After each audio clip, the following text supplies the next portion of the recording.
race fans,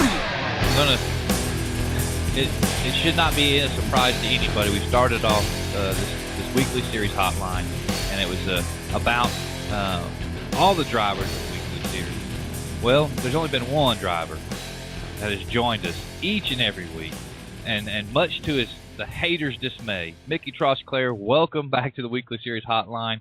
Not one, but two wins this weekend. Tell us about the first one. Thanks for having us on the phone. We went down to Hattiesburg on Friday night. I think they had 16 or 17 cars time in. We wound up turning the fastest time. We broke the crate record that Chase Washington set the week before, and we also broke the super late model track record that Clint Byers set last year. So I knew right then and there we had a good enough car to win the race, and we just kept working on it throughout the night, and the top two cars got to go out and qualify, but we chose not to. We just was going to sit back and watch the track and see what it did. We made some changes on it from qualifying to the feature, and it worked out pretty good. We was able to kind of pull away a little bit, had a comfortable little lead. The track started getting rough towards the end, but we had the bottom pretty secure, and I knew there was nothing up top. So, I mean, if they wanted to get around me, they was going to have to drive through us. But me and Shannon Lee started on the front row. We had a good, clean start, and was able to hold on for the win. You know, that right there helped our team a lot. And you're up there again for twice in as many as 2 weeks. And last week you had a little bit of problem. You guys broke something on the race car, and you were running third quick. Is that correct? Correct. So would you say that you guys were on a mission, so to speak, this week to go back to Hattiesburg to correct that? Well, we thought about not even going back. We was going to just wait and go back for the national race that's coming up in a few weeks. But I was kind of disappointed that we broke the week before, and after talking to my crew and my sponsors and all, I just told them I think we need to go back up there one more time just to make sure everything's going to be all right. And we went up there hoping, to get a win, and we was hoping to qualify, on a pole. We wasn't expecting to break a track record and set a new one, and the car was just phenomenal. Couldn't ask for a better race car. So you leave Hattiesburg, a successful evening. You guys park it in Victory Lane. The next night you go back to quote unquote the home track, and much of the same results. Tell us about the second win of the weekend. We went to Pike, and it started raining. We got a late start. We didn't run our heat races till probably about 9 o'clock. It rained pretty good, and we got the track worked in. Track was pretty decent in the heat race. We started last, and we come up to second. Shannon Lee won the heat. Well, we started outside pole in the feature, and we took the lead at the drop of the green, and we kind of pulled away a good bit. And track was very fast in the feature. It was hooked up, I guess, all the rain that we had, and the way everything we got it rolled in, it was pretty good. We was able to pick up the win over there, and we just trying to get it ready for next weekend now.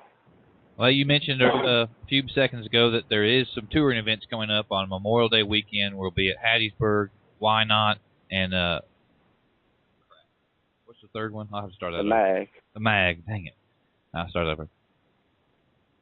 Well, you mentioned that you are getting ready for the touring series that's going to be visiting Mississippi. We'll be at Hattiesburg Motor Speedway, Why Not, and then we'll be at the Magnolia Motor Speedway. Are you guys going to try to make all three of those races, or what's the plans looking for? Are you going to visit one of those tracks prior to the events, or what's going on with you guys upcoming? Yeah, we definitely trying to make all three. We're going to see how the Friday night goes in Hattiesburg, and if it works out pretty well, we're going to go to Why Not the next night, and if it works out pretty well, we'll go to the MAG on Sunday. I like Why Not. I mean, it's a fun track. It's real fast. We just never really had good luck up there, and it's kind of, I don't know, we thinking about not going, but if we do good enough Friday, we're going to go. It's just one of the tracks that is just, I can't seem to get this new car figured out over there, but we don't race there but maybe once or twice a year, so and it's like no other track around. Well, all right, Mickey, we certainly appreciate you joining us here on the hotline. Like I said, we might just have to have our own show and make a spin-off show. How about that? That'll work, man. Well, before we let you go, thank some of your guys that helped you run up front, and then thank some of your sponsors. All right, I'd like to thank J. Dunn and Sandblasting and Painting, Griffin Fence, A Touch of Blush Photography, and Anita Smoking Steak Burgers, my crew, my dad, he helps me a lot. Jeff, Blake, Dustin. I got another little guy, Chase. He's starting to help a little bit. I like to thank NeSmith for the series that they putting on, and just everybody that helps out. You know, every little bit helps these days. All right, dude. Well, we're on a collision course to run into each other there on those touring races. So I'm looking forward to meeting you guys and wish you continued success. All right, man. I appreciate it. Thank y'all. Welcome back, NeSmith fans, to the weekly series hotline. On the telephone, racing out of the Greenville Speedway, is Mr. Mark Tice. Mark, you guys got your second win on the season over there. Talk us through the race the other night. Started out, we qualified on the pole out of I think it was 18 cars. Won our heat race. Started the feature race on the pole. Led every lap and come on with a victory. Now, you guys, much has been said about the gumbo over there, and also you guys are running the new Bill Stein $135 shocks. What is it, in your opinion, about these shocks? Are they the real deal, or what's going on with these shocks? Yeah, I think they're the real deal. To me, they make my car feel, from the shock package that I had, it makes the car feel more stable, more kind of under me when I go into the corner. I feel the same result every time into the corner and out of the corner. They're more consistent than what I had. They're to me, they're going to be, seems like they're going to be an all-around package, you know. Now, and obviously there's lots of testing going on between Johnny Stokes been testing some, David Earl and Gentry's been testing them. Would you take the setup you had at Greenville to any other track, or would you how much tinkering would you have to do to the shock package going to a different speedway? Not a whole lot different on the shock package, because they only have like 10 shocks total. So you wouldn't have to change a whole lot. They do have, if the track is a slicker track than what we're used to, we may have to go to the slicker shocks, but it wouldn't be hard to do, and not much to change at all. Because a lot of the guys I've talked to on and offline, we talk about these shocks and how it's gonna save the racer money, put money in other parts of the program that may need it, and a lot of them just say, well, we race on different style tracks than y'all do, and I think that you know, between you and what where you're running at, and what Gentry and Stokes have done, I think it's proven that these shocks going to work on just about every speedway. Oh yeah, I think so. We race on a gumbo, and it's usually hooked up and tacky, and then Johnny and them did a bunch of tests at Magnolia, and it's just super slick over there. So I think these shocks will work on any track. It may take a little tinkering here and there to get them like you need them, but they're all around going to be a good shock for either slick or tacky track. That's 2 or 3 wins now this year for the Bill Stein shock package between you and Gentry there. Upcoming, the touring series makes a Mississippi Swing Memorial Day weekend. We can expect to see you guys racing with us, can't we? Oh yeah, we'll be there.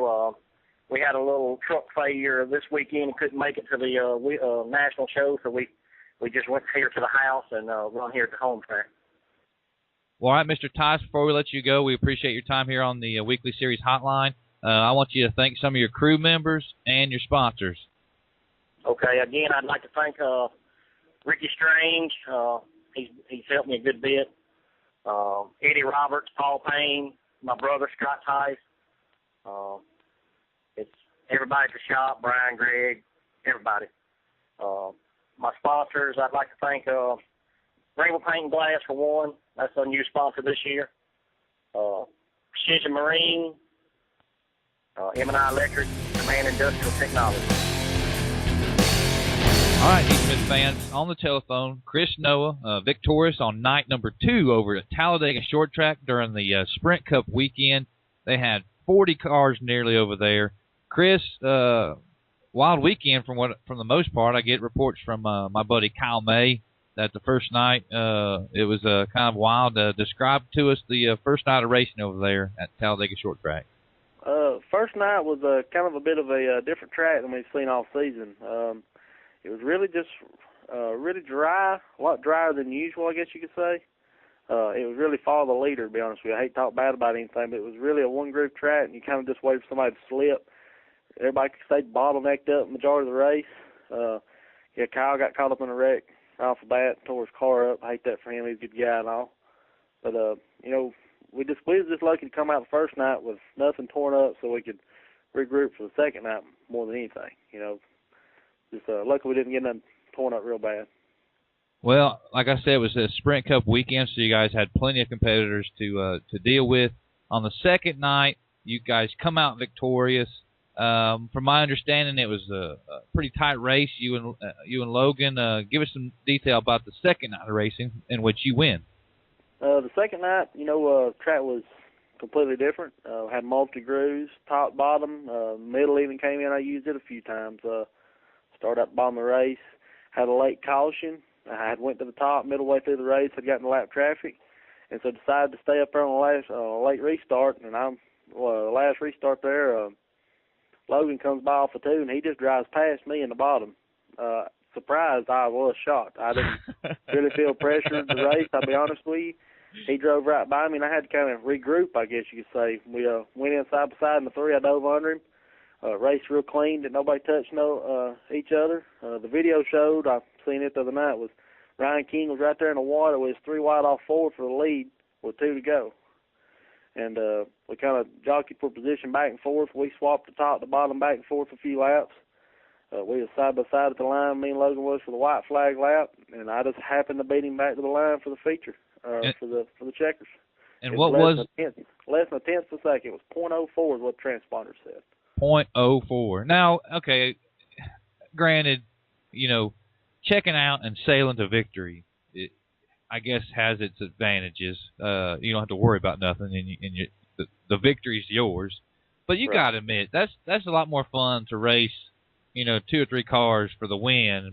Is it more satisfying when you have to kind of get up on the wheel with 2 to go when you see a guy come underneath you like that? Yeah, it was, and I tell you, I went in turn 3 that last lap a lot further than I had ever thought about wanting to go. I just kind of decided it was either going to stick or I was going to go off the track. That's right. And I had many of folks told me they watched the whole race, and they said, man, I bet you drove 4 or 5 car lengths deeper in the 3 at last lap and you had the whole race. I mean, it was a win or lose kind of deal, I guess. It was my race to lose, and I wasn't going to lose it. Yeah, wreckers or checkers, right? I guess it's kind of where I was just going to go off top of the track more than I was going to do anything. So do you find you got more floorboard space towards the end, or are you trying to push your foot through the floor and like? That's what I couldn't go no further. My little girl told me I need to mash the throttle a little deeper. I told her, I said, baby, I can't. My foot's in the floor pan now. Well, all right. Well, you guys are. How many is that on the season? That's 3 wins over there for you. Yes, sir. That's 3. So you guys are, doing pretty good so far. Doing pretty good this year. Now, we talked last time that you might try to make some of the touring events. Is that anything in the future says you're going to make some of our touring events? Yeah, we talked about going to the Boards race. I think it's in July, if I'm not mistaken. I'm not exactly sure on the date. We talked about trying to maybe go to Boards. It's one of the closer tracks to us, I guess. The touring race comes through. We may just try there. I don't really know. We just have to see how things are when the time comes. We got a lot of kids. Everybody helps. All of us got youngins, and everybody's playing sports. We got to make sure everybody can get over at the same time. All right. That's the biggest deal. Well, Chris, before I let you get off here, I want you to thank some of the guys that help you guys run up front every time you go over there to Talladega, and also thank some of your sponsors. All right. I want to thank once again my car owner, Kevin Stevens Express Mart. He's a super nice guy, good family man. Thank my dad, Greg. He's here every day at the shop. All them guys put in all the hours over here. They're free labor. You can't complain with any help. You have to take what you can get, and I got a good group of guys. My cousin Jay Hood helps me out. My friend Kevin McClellan, him and his son Dalton, they always there for us at the racetrack. Buddy Charles Sharp, he don't get to go as much as he used to, but he still comes here during the week, and that means more than anything. And I want to just thank my fiance and my kids. You know, they put up with me and go to the racetrack with me every Saturday and support me, let me do what I like to do. And all thing I'll add to that is Jay Hood's a knucklehead. Yeah, he's a good old boy, though. I know it. Well, all right, Chris, we wish you continued success there at the short track and look forward to getting to see you up against the touring guys at Boyd's later in the year. All right, race fans, welcome back into the NeSmith Weekly Series Hotline, and the theme for this week is repeat winners. We've had Chris Noon as a repeat winner. Of course, Mickey Trosclair being a repeat winner. Mark Tice, repeat winner. Now we bring on another repeat winner, his third win on the season out of East Alabama Motor Speedway, Mr. Joey Thomas. Well, you guys park it in Victory Lane down there at East Alabama. Talk us through the race and let us know what happened down there. Well, we went into this past Saturday night. You know, we had an off weekend. We didn't race the weekend before, man, so we had a lot of time to sit back and work on the car and think about the week to come. And man, we went down there and you know, sought out the plan we had in store. You know, we went down there hoping to win the race, and you know, it all worked out good, man. And there actually was a couple of newer cars down there, man. Terrence Noel and a couple of other guys down there, man. And the competition really stepped up, man. I think the top 5 guys were all within a couple hundredths of a second down there at qualifying, man. And I just happened to get the pole there by maybe 200 or 300 of a second, somewhere along there, man. And I tell you, it was one of the most competitive races all season. I know that, and like you say, you know, I mean, it's just a blessing to be in racing, and man, especially when you can go out and win, it just makes it that much better. And you said the guys are starting to step up the competition. I mean, do you feel like that it's because it's the NeSmith series that the guys are like, let's go run with these guys, let's go here to this track, let's go to that track? I mean, there's a lot of guys making the effort to get to different tracks. You guys have some plans to do a little bit of traveling, don't you? Yeah, I mean, it's something we've been planning and talking about, you know, me and my Uncle Ben.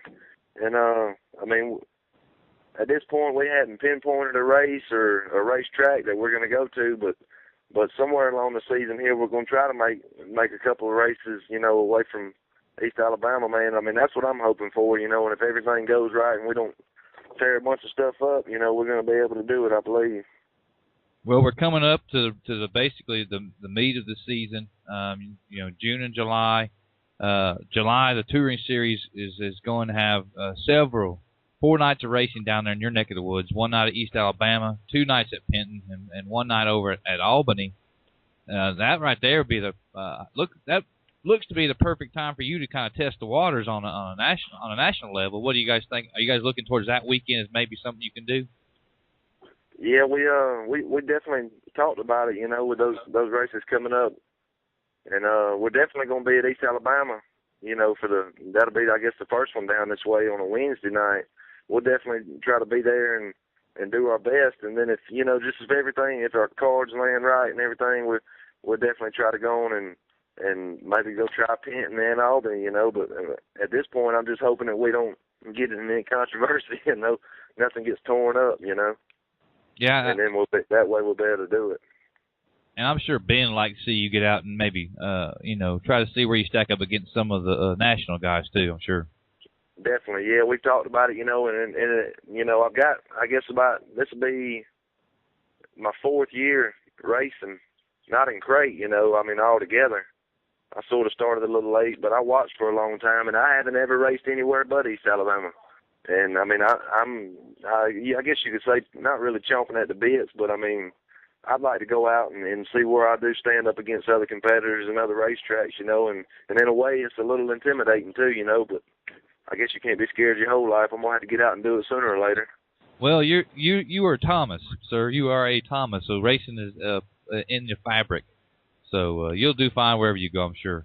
Joe, before we let you go, Joe, I just want you to thank the guys that help you work on that race car and then keep you up front, and then thank some of your sponsors. All right, I got past few weeks I've had some really good help, man. Andy Diaz has been out there helping me, and Justin Welch, and you know, of course, I got my Uncle Ben and my dad Bobby Thomas, and and I've had I mean, it's that group of guys right there that really, really make it a lot easier on us, you know. And without them, man, we wouldn't be able to get out there and do it by ourselves for sure. And, you know, my cousin Jimmy Thomas, I know y'all, a lot of people know him. He's a big help to me, too. And I want to thank, you know, my Uncle Ben's business, of course, BTR and Scorpion Race Cars and Speed Stuff, Apparel and Graphics. And I got Larry Harrod Logging, he's, you know, behind me, and Wimmer's Record Service out of Phoenix City, Alabama. And you know, those guys is what makes it possible. I just want to give them a thank you. And I also want to thank the NeSmith Weekly Series for putting on their points and their, you know, these competitive races, man. I mean, I guess if it wasn't for them guys doing that, man, I guess we wouldn't be racing for hardly nothing. But, you know, it's just a good thing that we're able to get out and run with this series, man. I enjoy it.